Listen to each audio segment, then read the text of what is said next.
So hi hello ನಮಸ್ಕಾರ, welcome back to my YouTube channel. ಇದು delivery ಆಗಿದ್ದು second day. So 2 days ನಮ್ಮನ್ನ ಮೇಲ್ಗಡೆ ಫಸ್ಟ್ ಫ್ಲೋರಲ್ಲಿ ಇಟ್ಕೊತಾರೆ, ಆಮೇಲೆ ಕೆಳಗಡೆ ಫ್ಲೋರಿಗೆ ಕಳಿಸಿದ್ರು. ಯಾಕಂದರೆ ಪೇಷಂಟ್ಸ್ ಜಾಸ್ತಿ ಇದ್ದಾರೆ ಅಂತ ಹೇಳ್ಬಿಟ್ಟು ಕೆಳಗಡೆ ವಾರ್ಡಿಗೆ ಕಳಿಸಿದ್ರು. ಅಲ್ಲಿ ಯಾರೂ ಇರಲಿಲ್ಲ, ನಾವೇ ಫಸ್ಟ್ ಪೇಷಂಟ್ ಅಂತ ಹೇಳ್ಬೋದು. ನಮ್ಮ ಬಿಟ್ಟರೆ ಇನ್ನೊಬ್ಬರನ್ನ ಕರ್ಕೊಂಡು ಬಂದಿದ್ದರು. ಆವತ್ತು ಸೆಕೆಂಡ್ ಡೇ. ಸೊ ನಮ್ಮಮ್ಮ ನಮ್ಮ ದೊಡ್ಡಮ್ಮ ಎಲ್ಲ ಆರಾಮಾಗಿ ಮಲ್ಕೊಂಡಿದ್ದಾರೆ, ನೀವು ನೋಡ್ತಾ ಇರ್ಬೋದು ಬೆಡ್ ಮೇಲೆ. ಸೊ ಪೇಷಂಟ್ಸ್ ಇಲ್ಲದಿರೋ ಕಾರಣದಿಂದ ಮಲ್ಕೊಂಡಿದ್ದಾರೆ. ಅದ್ರ ನೆಕ್ಸ್ಟ್ ಡೇ ಎಲ್ಲರೂ ಬಂದರು ಆ್ಯಕ್ಚುಲಿ, ಪೇಷಂಟ್ಸ್ ಎಲ್ಲನೂ. ಸೊ ನಮ್ಮಮ್ಮ ಅಲ್ಲಿ ಏನು ಮಾಡ್ತಾಯಿದ್ಯಾ, ಮಲ್ಕೋ, ಟೈಮ್ ಆಯಿತು, ಅವ್ನು ಮಲ್ಕೊಂಡಿರ್ಬೇಕಾದ್ರೆ ಮಲ್ಕೋ ಅಂತ ಹೇಳ್ಬಿಟ್ಟು ಇದು ಮಾಡ್ತಾಯಿತ್ತು. ನೀವು ನೋಡ್ತಾ ಇರ್ಬೋದು ಎಲ್ಲ ಖಾಲಿ ಬೆಡ್ಡು. ಸೊ ಪೇಷಂಟ್ ಜಾಸ್ತಿ ಇದ್ದಾರೆ ಅಂತ ಹೊಸ ವಾರ್ಡನ್ನ ಕೊಟ್ಟಿದ್ರು.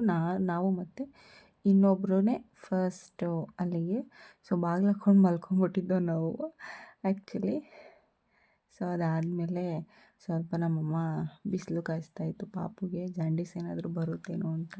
ಆ್ಯಕ್ಚುಲಿ 4ನೇ ದಿನದಲ್ಲಿ ಸ್ವಲ್ಪ ಕಣ್ಣಲ್ಲಿ ಕಾಣಿಸ್ಬಿಡ್ತು ಅವನಿಗೆ. ಸೊ ಹಾಗಾಗಿ ನಾವು ಇನ್ನೂ 2 ದಿನ ಎಕ್ಸ್ಟ್ರಾ ಅಲ್ಲೇ ಉಳ್ಕೋಬೇಕಾಗಿ ಬಂತು. ಸೊ ಬಿಸಿಲು ಕಾಯಿಸ್ತಾಯಿದ್ದೆ ನಮ್ಮಮ್ಮ, ನೀವು ನೋಡ್ತಾ ಇರ್ಬೋದು ಆಟ ಆಡಿಸ್ಕೊಂಡು. ಸೊ ಗೌರ್ಮೆಂಟ್ ಹಾಸ್ಪಿಟ್ಲಲ್ಲಿ ಏನು ಅಂತಂದರೆ ಏನು ಹೇಳ್ತಾರೆ, ಈ ವಿಸಿಟಿಂಗಿಗೆ ತುಂಬ ಕಾಯಬೇಕು. ಡೆಲಿವರಿ ಏನೋ ಮಾಡಿಬಿಡ್ತಾರೆ ಕ್ಲೀನಾಗಿ, ಬಟ್ ಡಾಕ್ಟರ್ನ ಹಿಡಿಬೇಕು ಅಂದರೆ ತುಂಬ ಕಷ್ಟಪಡಬೇಕು. ಸೊ ಅದಾದಮೇಲೆ ಸ್ವಲ್ಪ ಜಾಂಡೀಸ್ ಕಾಣಿಸ್ತು ಅಲ್ವಾ ಅವನಿಗೆ. ಬ್ಲೂ ಲೈಟಲ್ಲಿ ಇಟ್ಟರು. ಬ್ಲೂ ಲೈಟಲ್ಲಿ ಇಡೋಕ್ಕೆ ಬೇರೆ ನೆಕ್ಸ್ಟು ಇನ್ನೊಂದು ವಾರ್ಡ್ಗೆ ಶಿಫ್ಟ್ ಮಾಡಿದ್ರು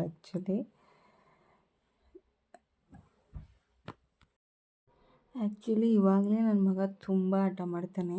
ನಮ್ಮಮ್ಮ ಎತ್ಕೊಂಡು, ನಮ್ಮ ದೊಡ್ಡಮ್ಮ ಎತ್ಕೊಂಡು ಸಮಾಧಾನ ಮಾಡಿದ್ರೆ ಆರಾಮಾಗಿ ಇರ್ತಾನೆ. ಅಲ್ಲಿ ನೀವು ನೋಡ್ತಾ ಇರ್ಬೋದು ನಮ್ಮಮ್ಮ ಮತ್ತು ನಮ್ಮ ದೊಡ್ಡಮ್ಮ ಇಬ್ಬರು ಸಮಾಧಾನ ಮಾಡ್ತಾಯಿದ್ದಾರೆ. ಆ್ಯಕ್ಚುಲಿ ನಮ್ಮಮ್ಮ 2 ಅವರ್ ಅಣ್ಣ ಅಷ್ಟೇ, 2 ಅವರ್ ಅಣ್ಣ.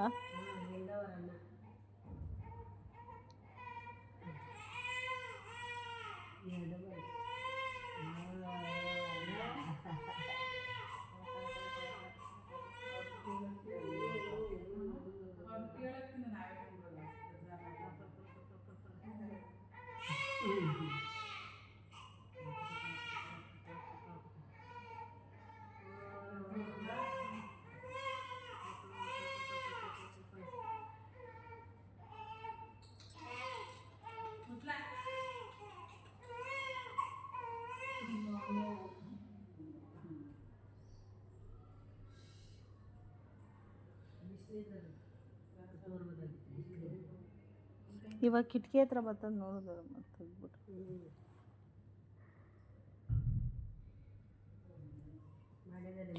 ಸೊ ಆ್ಯಕ್ಚುಲಿ ಹೇಳಬೇಕು ಅಂತಂದರೆ ನನಗೆ ಡೆಲಿವರಿ ಮಾಡಿದ್ದು ನಳಿನಿ ಮೇಡಮ್ ಅಂತ ಹೇಳ್ಬಿಟ್ಟು.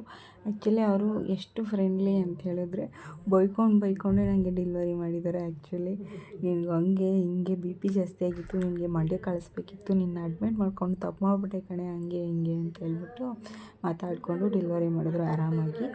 ಸೊ ನಳಿನಿ ಮೇಡಮೂ ಚೆನ್ನಾಗಿ ಇನ್ನೂ ಇದ್ದಾರಂತೆ, ನನಗೆ ಗೊತ್ತಿಲ್ಲ. ನನಗೆ ಮಾಡಿದ್ದು ನಳಿನಿ ಮೇಡಮ್ ಅಂತ ಹೇಳ್ಬಿಟ್ಟು ತುಂಬ ಚೆನ್ನಾಗಿ ಮಾತಾಡಿಕೊಂಡು ನಗಿಸ್ಕೊಂಡು. ಸೊ ಅವರು ನನಗೆ ಎತ್ತಿ ತೋರಿಸಿದ್ರಲ್ಲ ಪಾಪನ, ನಿಮಗೆ ಗಂಡು ಪಾಪು ಆಗಿದೆ ನೋಡಿ ಅಂತಂದರು.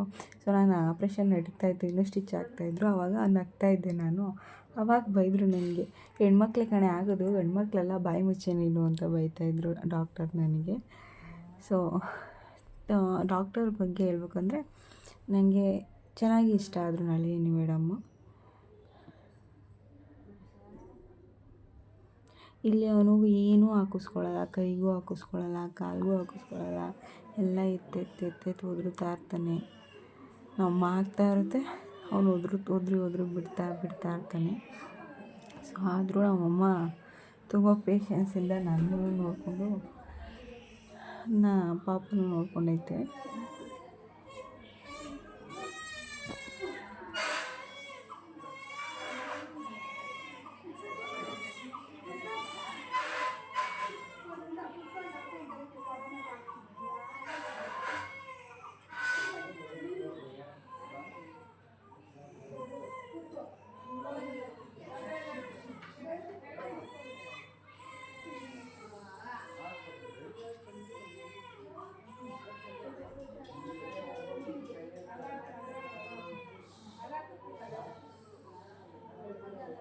ಸೊ ನಮ್ಮ ಪಕ್ಕನೇ ಬ್ಲೂ ಲೈಟ್ ಹಾಕಿ ಇಟ್ಟರು, ಬಟ್ ಅದು ಏನೋ ಬ್ಲೂ ಲೈಟು ಚೆನ್ನಾಗಿಲ್ಲ ಅಂತ ಹೇಳ್ಬಿಟ್ಟು ನಮಗೆ ಮೇಲ್ಗಡೆ ವಾರ್ಡ್ಗೆ ಶಿಫ್ಟ್ ಮಾಡಿಬಿಟ್ಟು ಅಲ್ಲಿ ಅವರೇ ಸ್ಪೆಷಲಾಗಿ ಇಟ್ಟಿದ್ರು ಬ್ಲೂ ಲೈಟಲ್ಲಿ.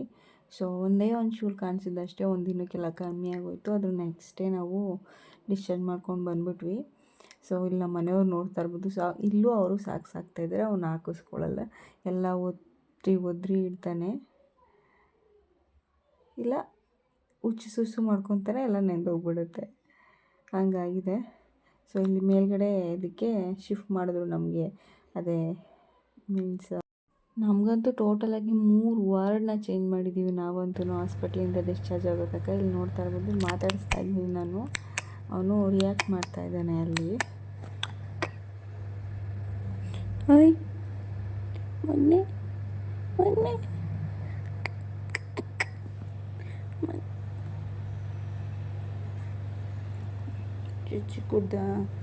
ಚುಚ್ಚಿ ಕುಡ್ದ ಅದಕ್ಕೆ ಇವತ್ತು ಆರಾಮಾಗಿದ್ದಿದ್ಯಾ?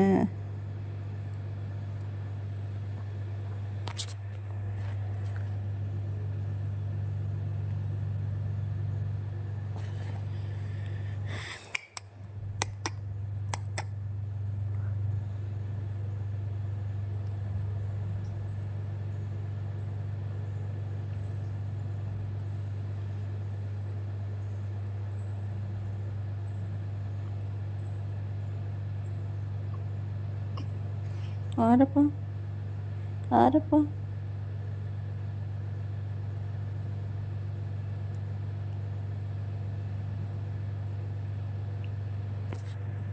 ಸೊ ಫೈನಲಾಗಿ ಡಿಸ್ಚಾರ್ಜ್ ಮಾಡಿಸ್ಕೊಂಡು ಹೊರಡ್ತಾ ಇದ್ದೀವಿ ನಾವು. ನನಗಂತೂ ಒಂದು ವಾರದಿಂದ ನಿದ್ದೆ ಇಲ್ಲ, ಸಿಕ್ಕಾಪಟ್ಟೆ ಯಾವಾಗಪ್ಪ ಮನೆಗೆ ಹೋಗ್ತೀನಿ ಅನ್ನೋಂಗಾಗ್ಬಿಟ್ಟಿತ್ತು. ಸೊ ಫೈನಲಾಗಿ ಹೊರಟ್ವಿ ಎಲ್ಲ.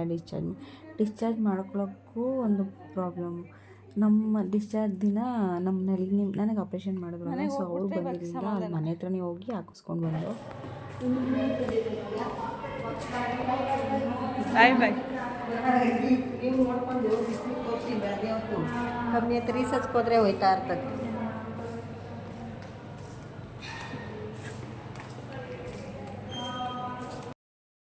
ಸೊ ಫೈನಲಾಗಿ ನಮ್ಮ ಪಾಪನ್ನ ಕರ್ಕೊಂಡು ನಮ್ಮ ಮನೆಗೆ ಬಂದುಬಿಟ್ವಿ ನಾವು. ಸೊ ಐ ಹೋಪ್ ಈ ವಿಡಿಯೋ ನಿಮಗೆ ಇಷ್ಟ ಆಗಿದೆ ಅಂತೀನಿ ಅಂದ್ಕೊಂಡಿದ್ದೀನಿ. ನೆಕ್ಸ್ಟ್ ವಿಡಿಯೋ ಕಂಟಿನ್ಯೂ ಮಾಡ್ತೀನಿ. ಬಾಯ್.